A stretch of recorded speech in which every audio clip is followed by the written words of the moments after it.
Hello, and welcome back to Coin Lady channel. A breaking story: Elon Musk is being sued by the SEC after being summoned for his purchase of Twitter. And he didn't agree.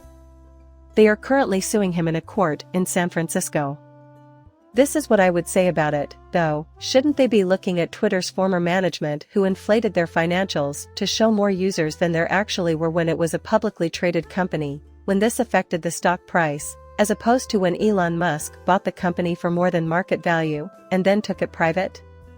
What possibly could Gary Gensler be worried about here? And I think more and more during his tenure, the SEC has shown he is willing to look into these types of things. We'll have to wait and see how it plays out. Ideally, Elon will have a little better success than he has recently with these crypto firms, but I doubt it. I invested a little amount of money in Cardano stablecoin, often known as Danya, since I found it to be intriguing.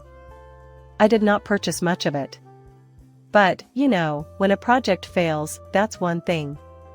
However, in this instance, one of the primary project leaders essentially gambled away everyone's money, took their money and made a number of hazardous bets, losing all of it, and the project was forced to fail. And it's extremely unfortunate. In this case, more investor safeguards and disclosures are definitely necessary. There isn't much you can do in this situation, but the project was interesting and seemed to have some promise. However, rather than making long-term investments in this project, the individuals in charge of the funds chose to gamble away everyone's money, which is quite unfortunate. Again, that was a project created on Cardano that had nothing to do with Cardano in particular. Unfortunately, it occurs in every ecosystem. In the case of Ripple versus the SEC, a settlement is once again on the table. Logically, the SEC has limited options because they already have these security violations as a result of the tear-up. I believe that if they file an appeal, Ripple will be able to exclude most of the international sales as well as some of their oddball transactions. Even though those don't involve investors, I believe things can only become worse for them. The issue is that you try to employ rationality with these folks so frequently. You know what? I said. Gary Gensler is going to have a problem with this. It would be best for both sides if he settled if he loses. Unfortunately, the SEC's decisions do not seem to be guided by what makes more sense. This caught my attention. Jamie Dimon informing everyone you won't need to worry because soon workers will just put in 3.5 days of work every week and live to be 100. Isn't that wonderful? There are numerous issues with the SEC, according to Stuart Alvarado. I don't even know where to start with the Coinbase situation. Let's start with the SEC's assertion that digital assets lack inherent worth whereas collectible baseball cards do, which it makes without providing any evidence. As though that's what they do. They just make outrageous allegations.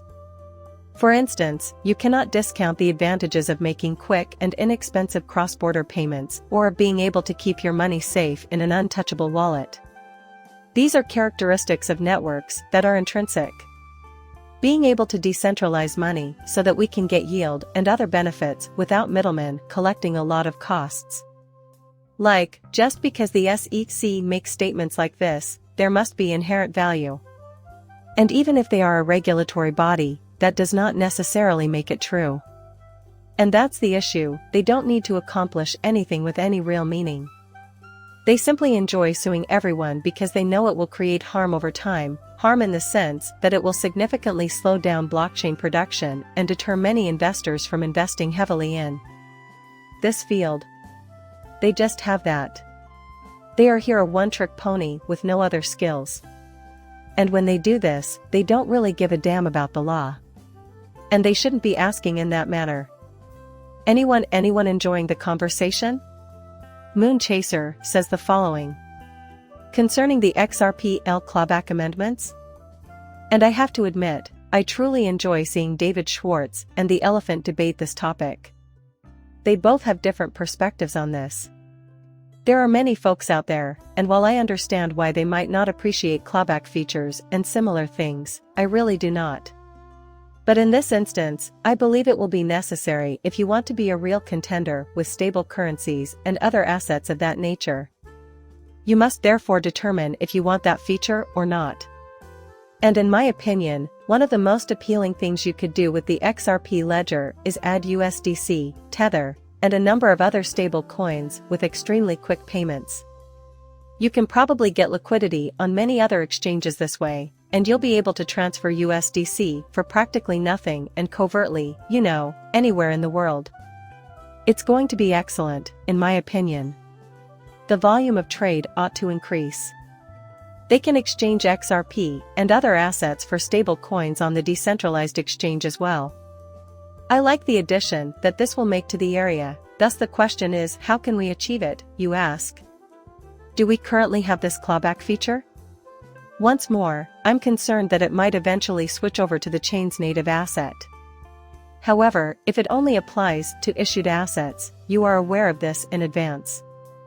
If a stablecoin you're using has that option enabled, police enforcement or another government agency may confiscate your cash if they arrive after you want them. This is the agreement you have before you begin. So that's fine in my book. Someone once asked me whether a clawback function would resemble writing a check, as in going to a physical store, writing a check, and then canceling the transaction. From the user's point of view, it would also not operate that way. For example, it would be impossible to send money to someone who is USDC, cancel that payment, and then get your money back.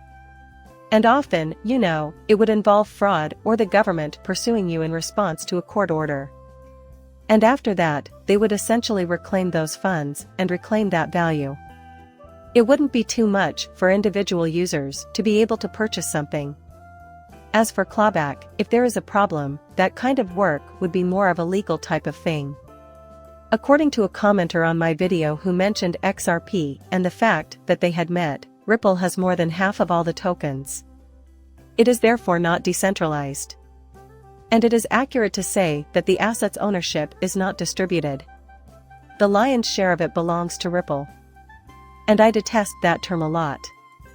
Because people simply try to capture everything with catchphrases. We're talking about the network, handling payments, choosing a decentralized method, voting on features, asset ownership, and other concepts that can't all be captured by using the words decentralized or centralized, which don't actually operate in that way. Therefore, this person is true. You must take into account the fact that a single organization owns a significant portion of the supply. We can see this even in Tesla, where Elon Musk and his family own a significant portion of the company, probably more than you would like to see. I believe that so far, Ripple's has been a decent custodian of all that value when investing in this currency.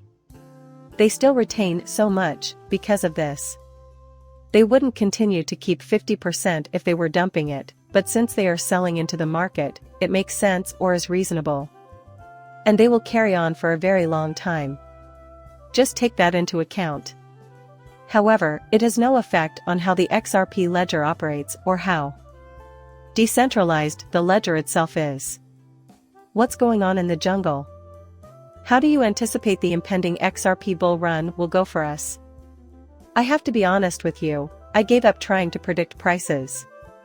And a lot of this will depend on how popular cryptocurrencies become and how much adoption there is. Do you know where big investors can start pouring money into this asset class and where we can buy some of these ETF products? I believe that XRP may do the best in terms of growth percentage when compared to its competitors, other top 10 assets, albeit how high that goes in the end will depend on a variety of circumstances. It's currently impossible to predict how much adoption and growth cryptocurrency will experience overall. This guy said, "Go buy a sports car like a Hindman," or words to that effect. This person remarked, "Well, the judge says the SEC can appeal now." In essence, the legal proceeding will take longer to reach that conclusion. He said, "Well, now that we're all cheering, that doesn't make sense. Don't you want to see this through to the end?" And in many ways, yeah, we do want that appeal to be resolved with finality. However, I personally want to ensure that XRP has complete liquidity in the US when the next cryptocurrency bull run occurs, and that we will have that at least until 2026. If they ever go there and don't settle earlier, I believe we will win the appeal on a permanent basis. I want to eliminate all of that risk, you see. I don't want to expedite the appeal process. We are aware that XRP will continue to be treated as a currency and not a security. And I want to hold on to that for as long as I can. Therefore, there is a chance that XRP will do well during the upcoming bull run. We desire that finality, therefore it's a fantastic point. However, I'm not in a rush to get there and have one judge resolve these matters. There are also always risks. I can say with confidence that XRP is just not a security. That completes the sentence. On the US market, it is traded. Let's see how it does in a bull run as well. Although it might seem illogical, that is my reasoning in that case. Last but not least, discussing Celsius 2.0's relaunch was enough. I don't need another round of that trade, or whatever you want to call it, a Ponzi scheme. And I saw this shortly before I started to film, but Elon Musk is advocating for a change in. That's the kind of crazy stuff you want to be on the lookout for, with all of the three-letter agencies essentially, including the SEC. He is undoubtedly the focus of this, because of this. He doesn't care if you decide against going down that path. He won't admit that he is mistaken. I believe he is probably correct. However, good remained opposing them. It's all over today. Please like and subscribe my channel. See you in the next one, bye.